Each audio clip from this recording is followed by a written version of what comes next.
ಉಡಾಯಿಸೋ ಖಾರ ಬಣ್ಣ ರುಚಿಯನ್ನು ಅಕ್ಕಿ ಮೆಣಸಿನ ಪುಡಿ ಚಿಂದಿ ಉಡಾಯಿಸೋ ಖಾರ ಬಣ್ಣ ರುಚಿ. ದೇಶದಾದ್ಯಂತ ಕೋವಿಡ್ನ ಭಯ ಮತ್ತೆ ಆವರಿಸ್ತಾ ಇರುವಂಥ ಈ ಸಂದರ್ಭದಲ್ಲಿ ಕರ್ನಾಟಕದ ಕಾಫಿ ನಾಡು ಚಿಕ್ಕಮಗಳೂರಿಗೂ ಕೂಡ ಕೋವಿಡ್ ಎಂಟ್ರಿ ಕೊಟ್ಟಿದೆ. ಹೌದು, ಮತ್ತೊಮ್ಮೆ ಕೋವಿಡ್ನ ಕಾಟ ಶುರುವಾಗಿದೆ.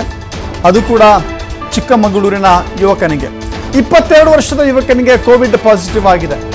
ಚಿಕ್ಕಮಗಳೂರು ಜಿಲ್ಲಾಸ್ಪತ್ರೆಯಲ್ಲಿ ಕೋವಿಡ್ ಟೆಸ್ಟ್ ಮಾಡಿಸಿಕೊಂಡಿದ್ದಾನೆ. ಪರೀಕ್ಷೆಗಾಗಿ ಹಾಸನದ ಲ್ಯಾಬ್ಗೆ ಸ್ಯಾಂಪಲ್ ಅನ್ನು ಕಳಿಸಲಾಗಿದೆ. ಚಿಕ್ಕಮಗಳೂರು ನಗರದ ನಿವಾಸಿಯಾಗಿರುವಂಥ ಯುವಕ, ಆ ಯುವಕನಿಗೆ ಇದೀಗ ಕೋವಿಡ್ ಪಾಸಿಟಿವ್ ಆಗಿದೆ.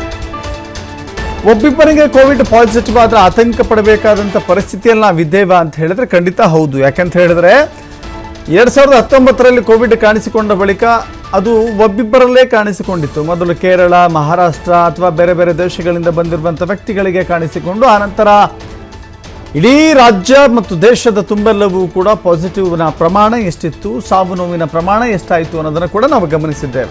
ಸೊ ಹೀಗಾಗಿ ಒಬ್ಬ ಯುವಕನಲ್ಲಿ, 22 ವರ್ಷದ ಯುವಕನಲ್ಲಿ ಪಾಸಿಟಿವ್ ಆಗಿದೆ ಅನ್ನುವ ಕಾರಣಕ್ಕೆ ನಿಜಕ್ಕೂ ಇದು ಎಚ್ಚರಿಕೆಯಿಂದಿರಬೇಕಾದಂಥ ಸಂದರ್ಭ. ಮತ್ತೊಮ್ಮೆ ಕೋವಿಡನ್ನು ಬಿಟ್ಟುಕೊಳ್ಳುವಂಥ, ಕೋವಿಡನ್ನು ಅವಕಾಶ ಕೊಡದಂತೆ ನೋಡಿಕೊಳ್ಳಬೇಕಾಗಿದೆ. ಹೀಗಾಗಿ ಮುನ್ನೆಚ್ಚರಿಕೆ, ಭಯ ಬೇಡ, ಬಟ್ ಮುನ್ನೆಚ್ಚರಿಕೆ, ಎಚ್ಚರಿಕೆಯ ಕ್ರಮ ಅಗತ್ಯ.